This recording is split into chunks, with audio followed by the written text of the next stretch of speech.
Assalamualaikum warahmatullahi wabarakatuh. Halo Bang Tama. Semoga Bang Tama sekeluarga beserta rekan-rekan selalu dilancarkan rezekinya, diberikan kesehatan dan dilancarkan segala urusannya. Perkenalkan, panggil saja saya Wan. Saya penggemar setia Ada Apa Gerangan sejak tahun 2019. Bang Tama, saya mau berbagi cerita yang saya alami sendiri nih. Kejadian ini terjadi sekitar tahun 2011 waktu saya masih sekolah. Jadi begini ceritanya Bang. Waktu itu, sekolah saya mengadakan kegiatan camping untuk pelantikan OSIS baru.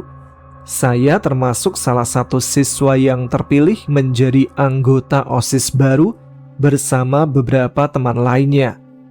Untuk nama teman-teman, kita sebut saja namanya Indra, Kekem, Saipul, Lukman, Anis, Anin, Destri, Ai, dan Sarah. Total kami yang berangkat waktu itu ada 21 orang, terdiri dari 10 orang senior, 1 orang guru, dan kami 10 orang anggota OSIS baru. Kami berangkat hari Sabtu setelah zuhur. Singkat ceritanya aja, perjalanan akhirnya sampai juga di tempat tujuan sekitar jam 5 sore. Begitu sampai, kami langsung diarahkan oleh salah satu senior yang bernama Agus untuk mendirikan tenda.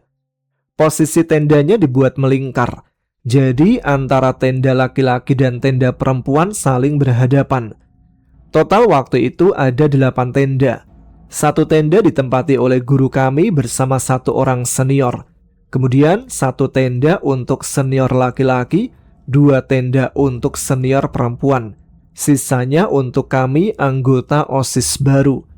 Ada 2 tenda laki-laki dan 2 tenda perempuan. Saya sendiri 1 tenda dengan Kekem. Sedangkan Indra, Saipul, dan Lukman berada di tenda yang lainnya. Untuk teman-teman perempuan, 1 tenda ditempati oleh Anis, Anin, dan Destri. Sementara 1 tenda lagi ditempati oleh Ai dan Sarah. Kami pun sibuk mendirikan tenda masing-masing. Tidak terasa, hari mulai sore dan akhirnya waktu maghrib tiba. Kami kemudian melaksanakan sholat maghrib berjamaah dan guru kami menjadi imamnya. Setelah sholat maghrib, kami mendengarkan ceramah singkat dari guru, sampai akhirnya terdengar azan Isya. Kami kemudian kembali melaksanakan sholat Isya berjamaah. Setelah itu, barulah kami melanjutkan berbagai acara yang memang sudah ditentukan sebelumnya oleh guru dan para senior. Tidak terasa waktu sudah menunjukkan pukul 10 malam. Acara pelantikan utama rencananya baru akan dilanjutkan nanti sekitar jam 12 malam. Karena itu, kami semua disuruh tidur dulu. Nanti menjelang jam 12, kami akan dibangunkan untuk mengikuti acara utama. Kami pun bubar menuju tenda masing-masing. Saya bersama Kekem masuk ke tenda kami. Tapi bukannya langsung tidur, kami masih ngobrol sebentar. Awalnya obrolan biasa saja, sampai tiba-tiba Kekem bilang pada saya, "Wan, lu ngerasa ada yang aneh gak sih waktu kita tadi ngikutin acara?" Saya bingung dong. "Aneh gimana, Kem?" Kekem kemudian menjawab dengan suara agak pelan. "Gimana ya? Kayak ada yang ngeliatin gitu dari atas bukit, belakang tendanya Pak Guru." Saya langsung menoleh ke arah Kekem. "Serius lu, Kem? Lu ngerasa kayak gitu?" "Serius lah, ngapain gua bilang kalau bohong?" Mendengar jawaban Kekem, saya malah terdiam sebentar. Karena sebenarnya saya juga merasakan hal yang sama. Bahkan bukan cuma merasa seperti sedang diperhatikan. Saya sempat melihat sesuatu di atas bukit itu. Kirain cuma gua doang yang ngerasa begitu. Saya kemudian bercerita pada Kekem. "Tapi gua tadi malah sempat ngeliat kayak ada 2 mata merah di atas bukit itu, Kem. Cuma gua anggap paling mata burung hantu." Saya mencoba menenangkan diri sendiri. "Gua nggak mau mikir yang aneh-aneh Kem. Apalagi nanti kita kan masih ada acara utama jam 12. Kekem akhirnya mengangguk. "Ya udahlah, Gak usah kita pikirin, mending kita tidur. Saya pun menyanggupi. Kami akhirnya berbaring di dalam tenda dan mencoba untuk tidur. Sampai tidak terasa, saya tiba-tiba sudah dibangunkan oleh salah satu senior. Kami disuruh berkumpul di tempat api unggun. Saya dan Kekem pun langsung bangun. Sebelum keluar dari tenda, saya sempat melihat jam. Ternyata sudah menunjukkan pukul 12:30 malam. Entah kenapa kami terlambat setengah jam dari waktu yang sudah ditentukan oleh guru. Saya dan Kekem kemudian berjalan menuju tempat api unggun. Begitu sampai di sana, saya langsung kaget bukan main dengan apa yang saya lihat. Di tempat api unggun itu ternyata bukan cuma ada teman-teman, senior dan guru kami. Akan tetapi ada 3 sosok lain yang ikut berkumpul bersama kami. 2 sosok berwarna putih, yang satu seperti kuntilanak, sedangkan yang satu lagi seperti pocong. Dan satu sosok lainnya, sosoknya tinggi, berwarna hitam dengan mata merah menyala. Saya langsung mematung, tidak bisa bergerak sama sekali. Kekem yang berdiri di samping saya ternyata juga melihat hal yang sama. Dia menatap saya dengan wajah panik dan tubuhnya ikut kaku. Yang membuat saya semakin merinding, kuntilanak itu duduk di pundak Sarah, sedangkan pocong berada di pundak Indra. Sementara sosok hitam bermata merah itu berdiri di belakang senior kami yang bernama Agus. Dan mata merah itu persis seperti mata yang saya lihat sebelumnya ketika kami mengikuti acara sebelum tidur. Saya dan Kekem tidak tahu sudah berapa lama kami berdiri mematung seperti itu. Sampai tiba-tiba Saipul dan Lukman menepuk pundak saya. "Wan, Kem, lu berdua kenapa? Dipanggil-panggil dari tadi gak nyaut-nyaut, malah bengong berdua di sini." Entah bagaimana, setelah ditepuk, akhirnya tubuh saya dan Kekem bisa bergerak lagi. Tapi sebelum menjawab pertanyaan Lukman, saya dan Kekem justru saling pandang. Kemudian kami sama-sama menganggukkan kepala, seolah-olah kami memiliki satu pikiran yang sama untuk jangan bilang dulu. Kekem akhirnya menjawab, "Gak apa-apa man, cuma kaki gua sama si Wan kesemutan, makanya gak bisa gerak tadi." Saya pun langsung curiga, "Masa kesemutan bisa barengan? Ayo, pada kenapa lu? Jujur." Saya langsung memotong, "Udahlah, gak usah dibahas, mending kita kesana, bukannya kita udah ditungguin. Lu berdua juga kesini karena disuruh senior buat ngajak kita kan?" Lukman akhirnya mengangguk, "Bener tuh, ayo kesana." Kami berempat kemudian berjalan menuju tempat api unggun. Sementara saya dan Kekem memilih menundukkan kepala. Kami tidak berani melihat ke arah sosok-sosok tadi. Sesampainya di tempat berkumpul, guru kami kemudian memulai acara. Beliau membacakan doa bersama dan memberikan nasihat pada kami agar selalu berdoa serta tidak sompral atau berkata-kata kasar di sembarang tempat. Namun, baru saja guru selesai bicara, tiba-tiba Sarah menjerit keras. Kemudian dia tertawa-tawa. Tapi yang membuat kami semua panik, itu bukan suara Sarah. Pak guru dan para senior langsung menghampiri Sarah dan memegangi tubuhnya. Saya dan Kekem hanya saling pandang. Kemudian pandangan kami berdua kembali mengitari sekeliling tempat api unggun. Dan ternyata ketiga sosok yang tadi kami lihat sudah tidak ada. Kami akhirnya ikut berkumpul di depan tenda Sarah. Sarah kemudian dibawa masuk oleh Pak Guru dan beberapa senior. Belum sempat Sarah benar-benar sadar, Indra tiba-tiba ikut kesurupan. Suaranya berubah menjadi suara geraman. Kadang dia berlari-lari, kadang berguling-guling. Kami semakin panik. Saya, Kekem, Lukman, dan Saipul berusaha memegangi tubuh Indra supaya dia tidak kabur. Tapi semakin kami pegang, semakin kuat dia berontak. Pak Guru kemudian datang menghampiri kami. Saat itu Sarah sudah mulai tenang dan sosok yang merasukinya sudah berhasil dikeluarkan oleh Pak Guru bersama salah satu senior kami yang bernama Kak Sandi. Kak Sandi memang sekolah sambil mondok di pesantren. Jadi menurut cerita, dia itu memiliki kemampuan untuk membantu mengeluarkan sosok yang merasuki Sarah. Pak Guru kemudian berkata pada kami, "Terus pegangin, jangan sampai lepas, tunggu Sandi datang." Kami semua mengangguk. Tapi sebelum Kak Sandi datang, tiba-tiba seluruh tubuh saya terasa lemas.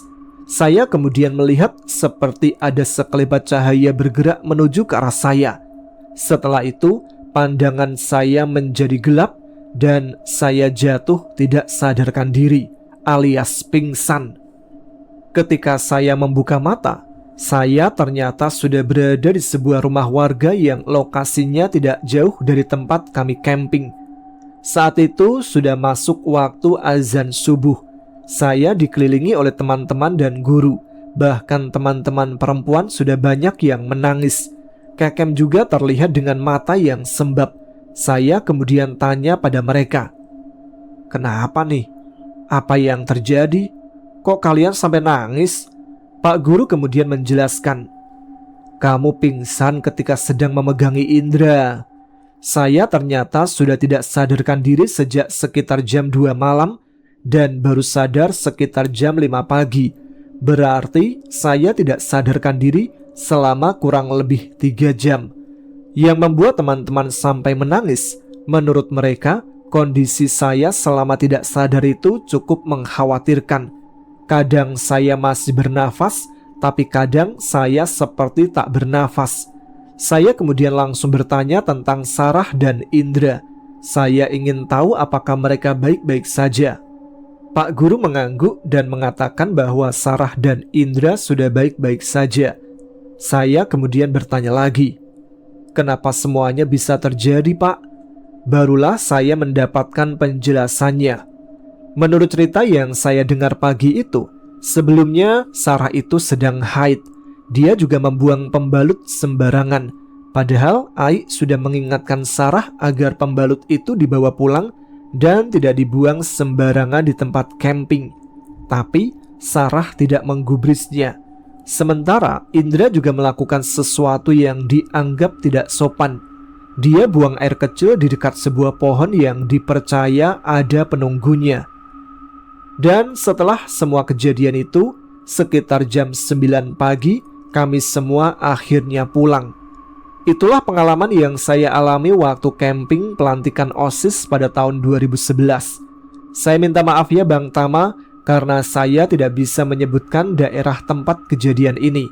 Saya juga tidak bisa menceritakan apa yang sebenarnya saya alami ketika saya tidak sadarkan diri. Dan maaf juga nih, kalau saya kurang pandai mengetik cerita. Ini bahkan pertama kalinya saya mengirimkan cerita seperti ini. Tapi udah bagus kok ya Mas Wan ya.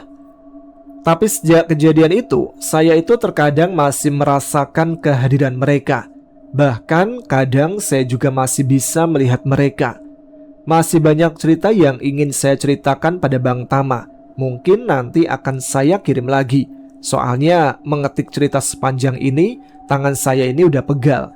Oh iya Bang Tama, sekalian ya, saya mau nitip bertanya pada Mbak Indah. Mbak Indah, kenapa ya saya jadi seperti ini? Setelah kejadian itu, saya jadi makin peka. Mohon dijawab ya Mbak. Terima kasih banyak Bang Tama sudah mau mendengarkan cerita saya. Wassalamualaikum warahmatullahi wabarakatuh.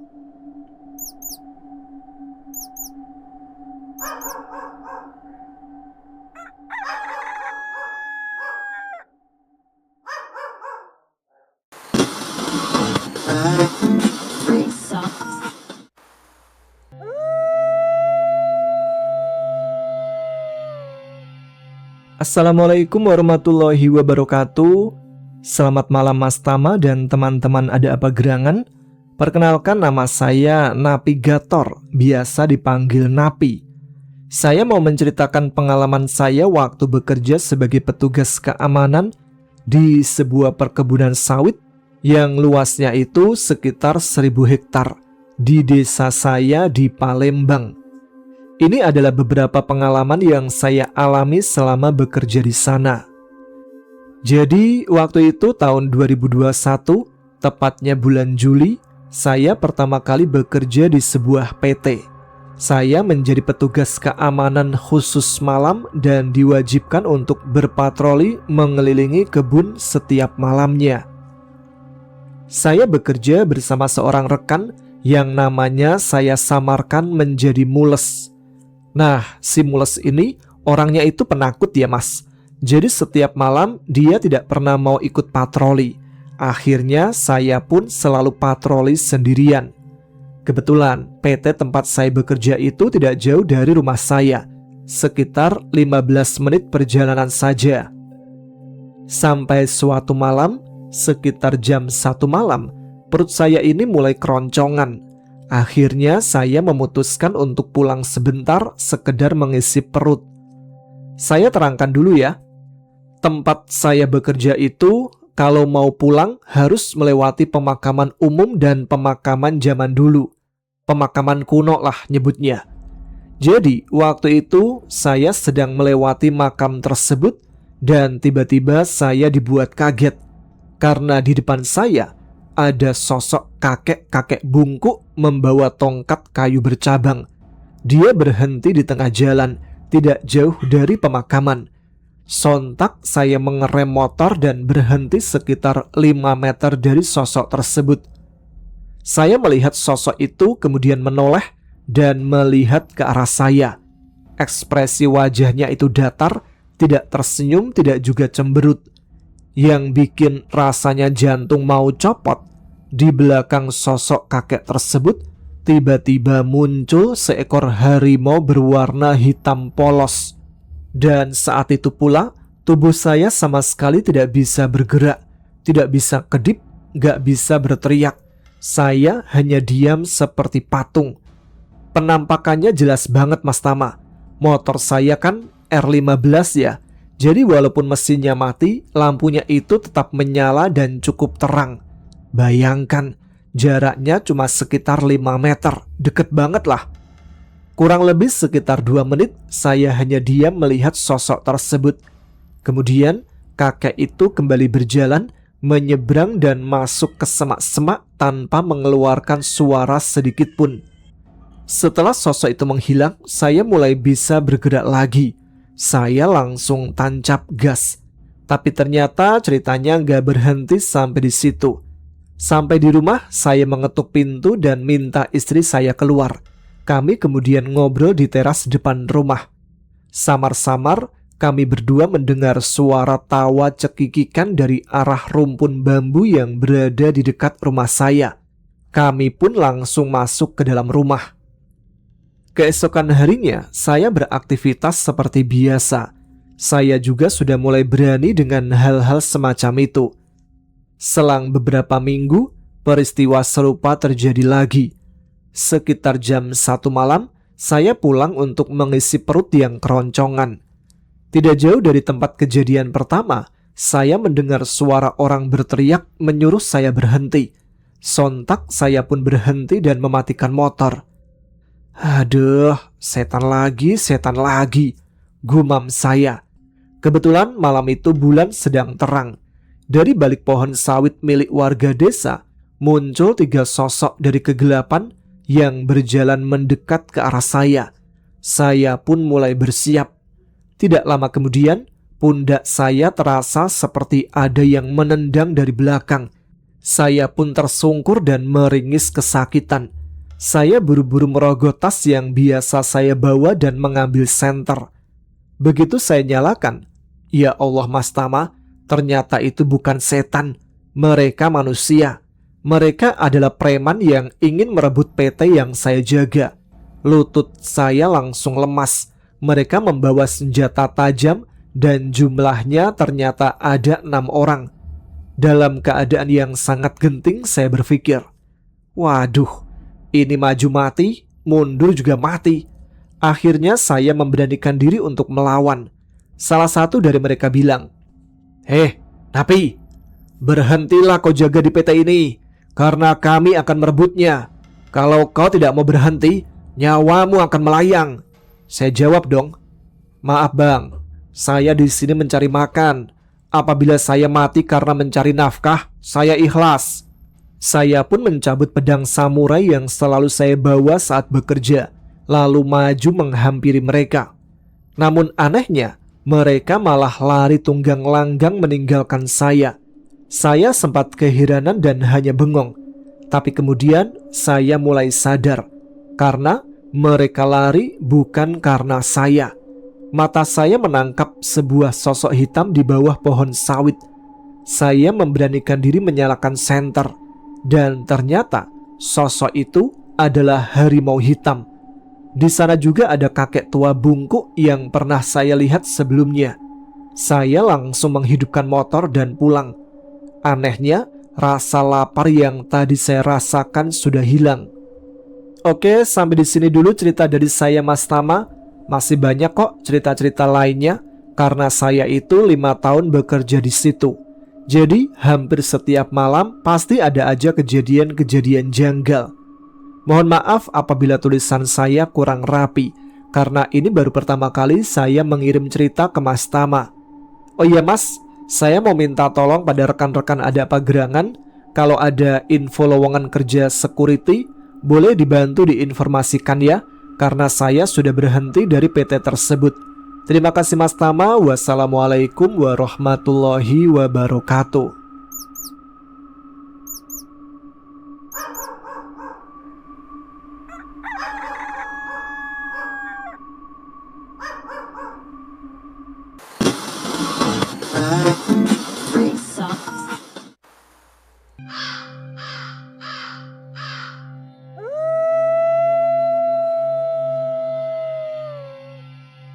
Kenalin, saya Fitri. Saya ingin berbagi cerita kepada kalian semua.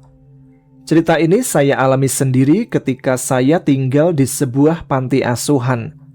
Panti asuhan ini tempatnya cukup luas, terdiri dari beberapa tingkat, dan di depan terasnya ada pohon alpukat yang cukup besar. Di dalam panti ini ada 9 anak asuh. Mereka bernama Atun, Lala, Indah, Novi, Yuna, Yuli, Wulan, Wardah, dan Kiki. Usia mereka berbeda-beda, mulai dari sekitar 10 tahun sampai 20 tahun.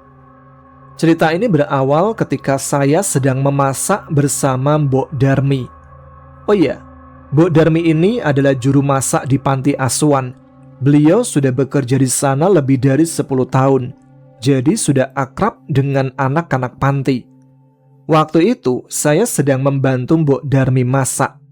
Tiba-tiba, keran kamar mandi menyala sendiri. Saya dan Mbok Darmi mengira mungkin ada Lala di dalam toilet. Apalagi sebelumnya, Mbok Darmi sempat seperti melihat Lala berada di toilet. Akhirnya kami berdua tidak terlalu menghiraukannya dan melanjutkan memasak sayur untuk makan malam. Kami memasak sampai sekitar jam 8 malam. Setelah selesai masak, tiba-tiba pintu kamar mandi terbanting sendiri. Mbok Darmi kembali mengira itu adalah Lala. Kami pun mendekati kamar mandi, tapi ternyata kosong. Tidak ada siapa-siapa di dalamnya. Saya kemudian tanya pada Mbok Darmi, "Ada siapa, Mbok?" Mbok Darmi menjawab santai, "Cuma angin, Non." Oh iya, Non itu panggilan Mbok Darmi pada saya ya. "Oh, angin toh? Tak kirain anak-anak, Mbok." Setelah selesai membereskan masakan, kami menyiapkan makanan di meja makan. Kami berdua kemudian memanggil anak-anak untuk makan malam bersama. Setelah makan malam selesai, anak-anak kembali sibuk dengan kegiatan mereka masing-masing. Ada yang menonton televisi, membaca novel, dan melakukan berbagai kegiatan yang lainnya. Sementara itu, saya memutuskan untuk turun ke bawah membereskan peralatan masak yang tadi kami gunakan. Nah, ketika sampai di lantai bawah, saya melihat seperti ada Mbok Darmi yang sedang berjalan di samping panti. Kebetulan, dari tempat saya berdiri, sosok itu terlihat melalui jendela. Sontak saya panggil, "Mbok!" Tapi sosok itu tidak menoleh sama sekali. Saya berpikir mungkin Mbok Darmi tidak mendengar panggilan saya. Akhirnya saya tidak memikirkannya dan langsung menuju dapur untuk mencuci peralatan masak. Karena perabotannya cukup banyak, saya membutuhkan waktu lumayan lama untuk mencucinya. Sampai akhirnya tinggal satu piring terakhir.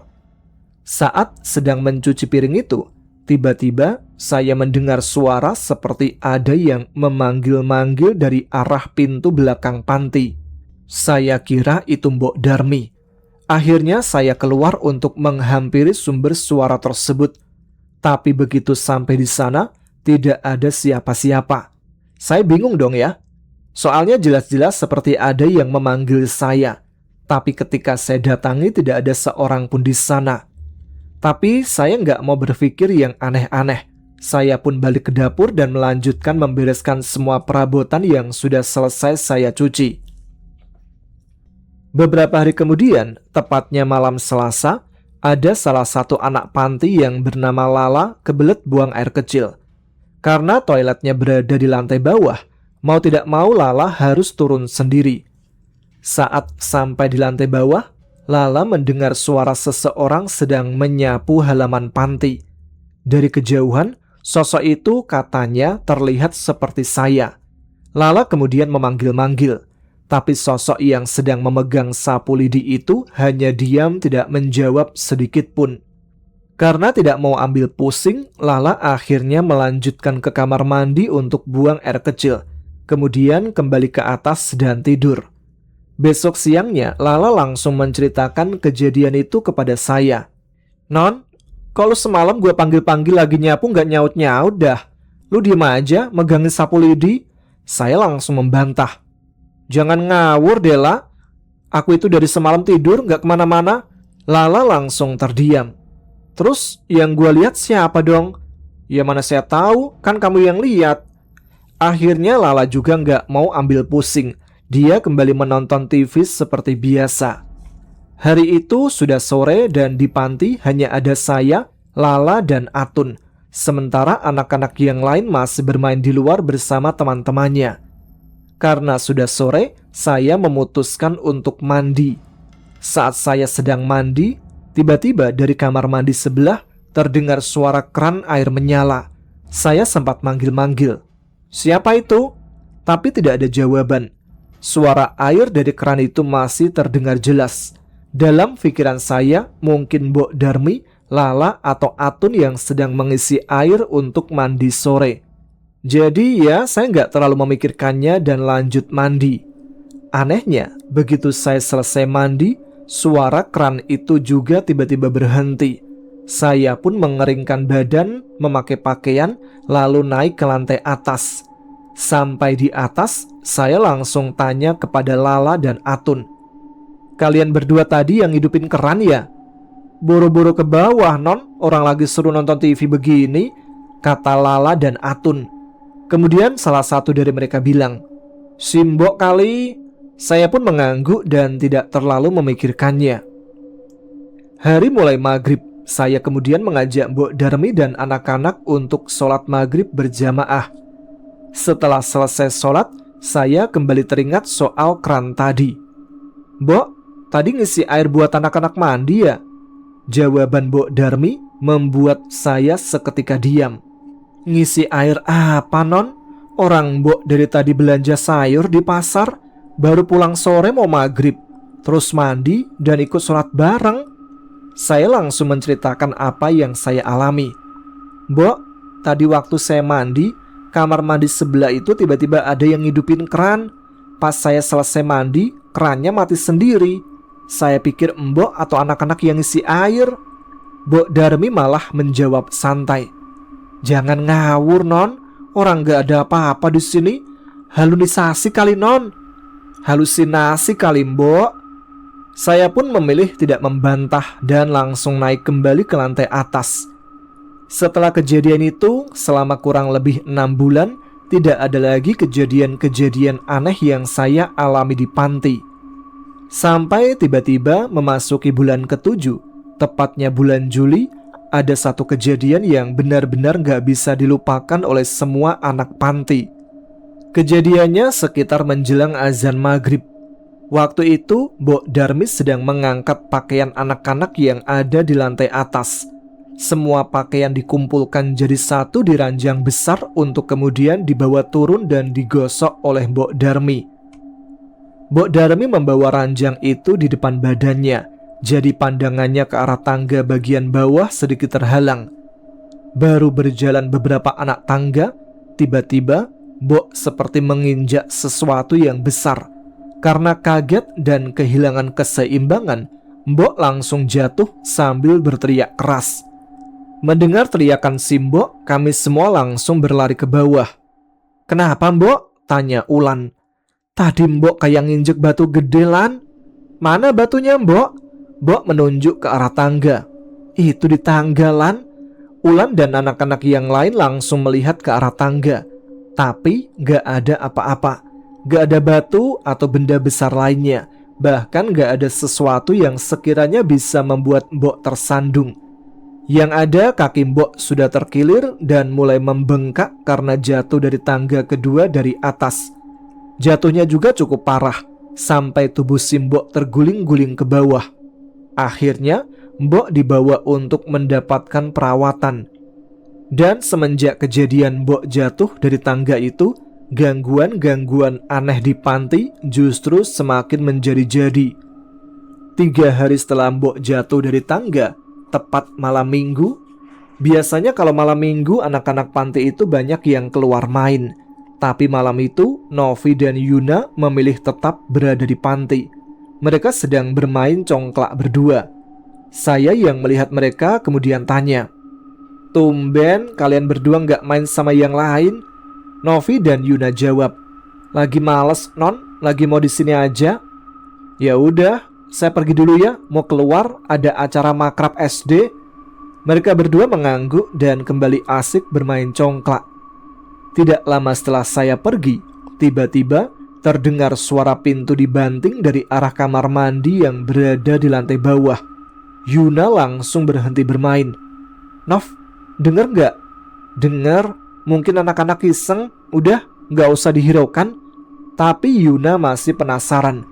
Akhirnya dia memutuskan turun ke lantai bawah sekalian buang air kecil.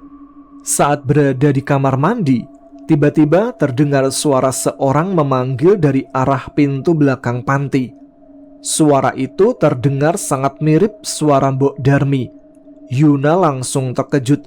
Dalam hati dia berpikir, "Loh, kok suara Mbok? Mbok kan masih dirawat di rumah. Udah 3 hari ini belum pulang. Masa iya sekarang udah bisa jalan?" Yuna buru-buru menyelesaikan urusannya dan naik kembali ke lantai atas. Sesampainya di atas, dia langsung menceritakan kejadian itu pada Novi. "Nov, masa pas gua lagi kencing ada suara Mbok Darmi manggil-manggil gua? Pas gua lihat gak ada siapa-siapa." Novi cuma menjawab santai, "Ah, halu lu Yun, orang Mbok masih dirawat di rumah." Yuna memilih diam dan gak mau berdebat. Akhirnya mereka kembali melanjutkan permainan. Besok malamnya, teror kembali datang ke panti. Kali ini kejadian tersebut disaksikan oleh Kiki. Karena Kiki gak bisa tidur, dia memutuskan untuk keluar sebentar ke teras atas untuk mencari udara dan mengademkan badan. Posisi teras itu menghadap langsung ke sebuah pohon alpukat besar yang memang sudah ada sejak lama di depan panti. Saat sedang duduk-duduk di teras, tiba-tiba Kiki melihat sesuatu di pohon alpukat itu. Kata dia, ada sosok wanita berdiri di sana. Wanita itu memakai baju putih yang kusam dengan rambut panjang terurai sampai menutupi wajahnya. Dan yang paling bikin Kiki ketakutan, wanita itu terdengar tertawa cekikikan. Kiki langsung lari masuk ke dalam panti. Dia sampai membangunkan saya dan Atun. "Kenapa sih, Ki?" Dengan nafas terengah-engah Kiki menjawab, "Itu ada setan di pohon alpukat." Atun dan saya yang penasaran langsung keluar untuk melihat. Tapi saat sampai di teras gak ada apa-apa. Si Atun langsung kesal. "Udah, gak jelas lu Ki. Orang gak ada apa-apa juga. Ganggu orang tidur aja malam-malam." Saya pun mencoba menenangkan mereka. "Udah tidur, besok kan sekolah." Akhirnya kami semua kembali tidur. Seminggu kemudian kami mendapat kabar buruk tentang Mbok Darmi. Kabar itu disampaikan oleh anak pertama si Mbok. Katanya, Mbok sudah nggak bisa datang lagi ke panti karena sakitnya makin parah. Kami semua bingung, lah kok sakitnya malah makin parah? Padahal awalnya Mbok hanya mengalami cedera di kaki setelah jatuh dari tangga. Akhirnya kami memutuskan untuk datang ke rumah si Mbok. Jaraknya juga nggak begitu jauh dari panti. Saat sampai di rumah si Mbok, suasananya terasa aneh. Hawanya panas sekali. Padahal di ruangan itu ada 2 kipas angin yang menyala. Tapi rasanya seperti nggak ada angin sama sekali. Mbok yang melihat kedatangan kami langsung tersenyum. Anak-anak, kok pada kesini? Kangen ya sama masakan Mbok? Kami pun menjawab, iya Mbok, kangen banget. Udah seminggu loh Mbok nggak ke panti. Mbok kemudian cerita tentang kondisinya. Iya nih, kaki Mbok makin kesini malah tiba-tiba nggak bisa digerakin. Kami semua ikut prihatin. Tidak terasa malam sudah larut karena kami terlalu asik ngobrol. Kami sengaja menceritakan hal-hal lucu supaya Mbok bisa tertawa dan gak terlalu memikirkan sakitnya.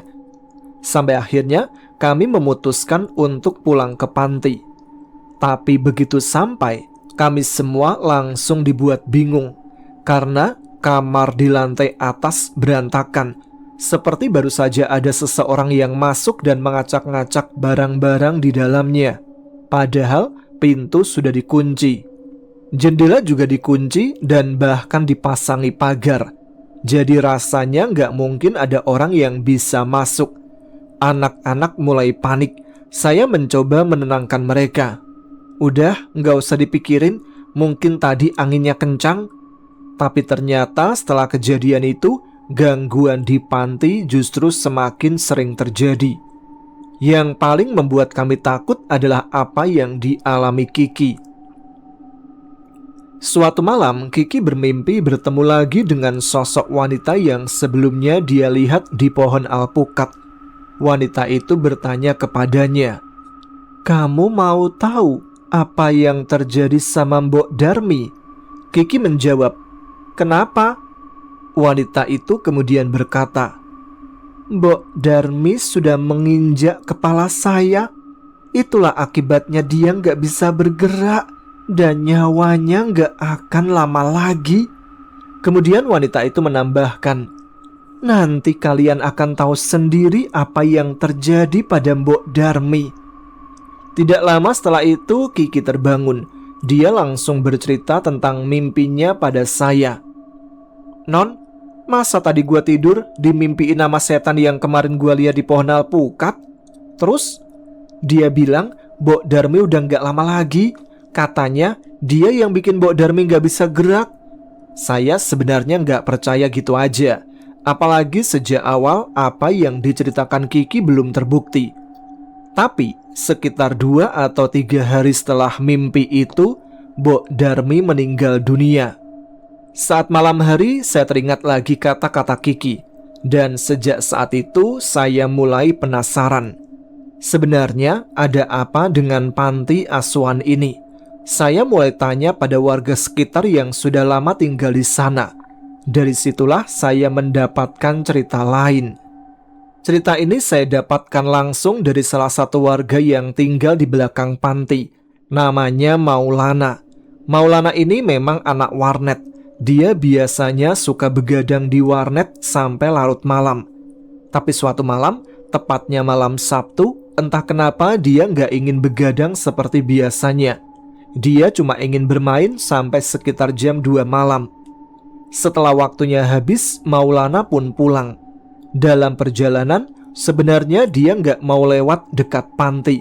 Karena dari kejauhan dia melihat seperti ada seseorang sedang menyapu di samping panti. Tapi akhirnya dia tetap memilih melewati jalan itu. Saat sedang jalan, tiba-tiba ada sesuatu yang jatuh dari atas. Maulana refleks melihat ke bawah. Setelah itu dia menoleh kembali ke arah sosok yang sedang menyapu tadi.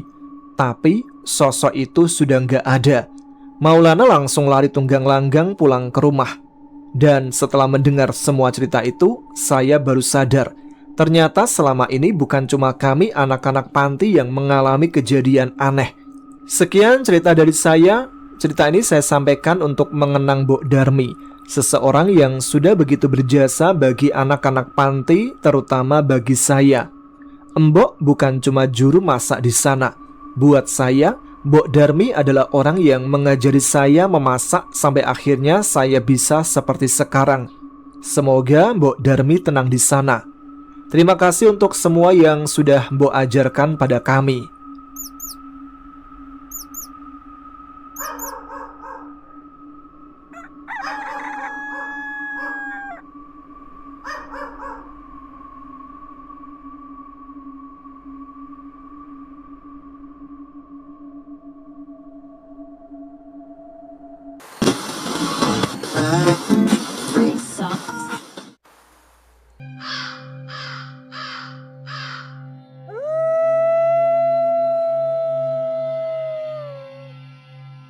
Waktu itu, mama saya masih gadis ketika diterima bekerja di salah satu perusahaan kayu.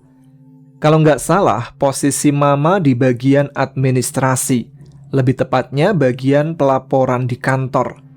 Dan lucunya di perusahaan kayu itulah mama dan bapak saya akhirnya bertemu, dan jadilah saya. Tapi itu bukan cerita horornya ya. Jadi perusahaan kayu tentu saja lokasinya berada di tengah hutan. Setiap kali perusahaan pindah di wilayah hutan yang baru, mereka harus membangun mes untuk tempat tinggal para karyawan. Waktu itu, alat berat berupa ekskavator mulai dikerahkan untuk membuka lahan. Pohon-pohon besar ditebang dan dirubuhkan untuk nantinya dijadikan lokasi pembangunan mes. Para karyawan yang lain sudah menunggu dan pekerjaan pun dimulai. Pembangunan mes di sana memang tergolong cepat karena hampir seluruh bangunannya menggunakan kayu dan dikerjakan oleh banyak orang. Akan tetapi, ketika ekskavator mulai merobohkan pohon-pohon besar, tiba-tiba terdengar suara seperti benda-benda pecah. Setelah dilihat, ternyata di dalam tanah dan sekitar lokasi itu terdapat banyak sekali keramik. Ada yang bentuknya seperti piring, gelas, dan berbagai macam perabotan lainnya. Yang membuat orang-orang heran, keramik-keramik itu terlihat seperti barang-barang dari zaman dulu. Semakin banyak pohon yang dirubuhkan, semakin banyak pula benda-benda tersebut ditemukan. Sebagian hancur tertimpa pohon, sebagian lagi terlindas ekskavator. Sampai akhirnya salah satu karyawan tiba-tiba kesurupan. Orang itu langsung mengamuk dan mengatakan sesuatu yang membuat semua orang di sana terdiam. "Kalian jahat. Kenapa kalian selalu mengganggu kami?" Dia terus mengamuk. "Kami sudah pindah berkali-kali, tapi kalian terus merusak rumah kami. Sekarang kalian rusak piring-piringku." Orang-orang yang ada di lokasi tentu saja panik. Mendengar kejadian tersebut, manajer perusahaan akhirnya memutuskan untuk memanggil tetua adat untuk membantu menangani masalah itu. Setelah dilakukan penanganan, pembangunan mes pun tetap dilanjutkan. Dan akhirnya pekerjaan perusahaan mulai berjalan seperti biasa. Sebenarnya setelah itu gangguan-gangguan kecil memang cukup sering terjadi. Misalnya penampakan kuntilanak yang tiba-tiba muncul, suara-suara aneh, sampai penampakan pocong. Tapi lama-lama dianggap sebagai hal yang biasa oleh para karyawan. Apalagi perusahaan kayu itu memang beroperasi sampai tengah malam. Suara ekskavator, gergaji mesin, dan berbagai alat berat lainnya hampir setiap malam terdengar di tengah hutan. Sampai suatu malam, salah seorang tukang senso masih bekerja hingga tengah malam. Oh ya, buat yang belum tahu, senso itu sebutan orang sana untuk gergaji mesin atau chainsaw ya, yang digunakan untuk menebang pohon. Malam itu dia sedang bekerja seperti biasa. Suara mesin senso meraung di tengah hutan. Tiba-tiba, dari suatu tempat terdengar suara menggelegar. "Berhenti kalian! Berisik!" Tukang senso itu langsung menghentikan pekerjaannya. Tanpa banyak pikir, dia langsung lari pulang menuju mes. Kejadian itu tentu saja menjadi bahan pembicaraan para karyawan, tapi pekerjaan tetap harus berjalan.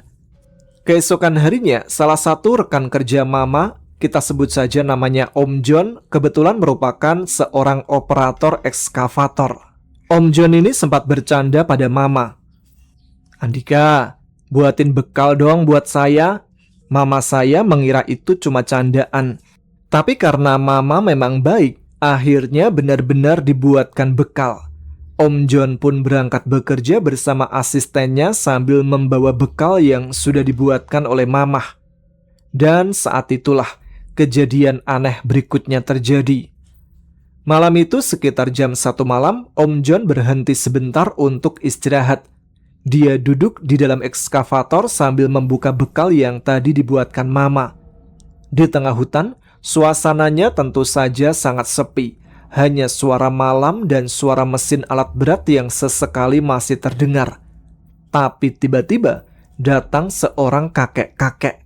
Entah dari mana datangnya, kakek itu mendekati Om John lalu mengajaknya berbicara. "Kenapa jam segini masih kerja?" "Kejar target dari bos, kek." Kakek itu kembali bertanya. "Bisa berhenti tidak?" "Kata bos harus segera mencapai target, kek." Kakek itu kemudian mengatakan sesuatu yang sama sekali tidak disangka oleh Om John. "Kalau begitu, potong saja lehermu." Setelah mendengar kalimat itu, Om John tiba-tiba diam.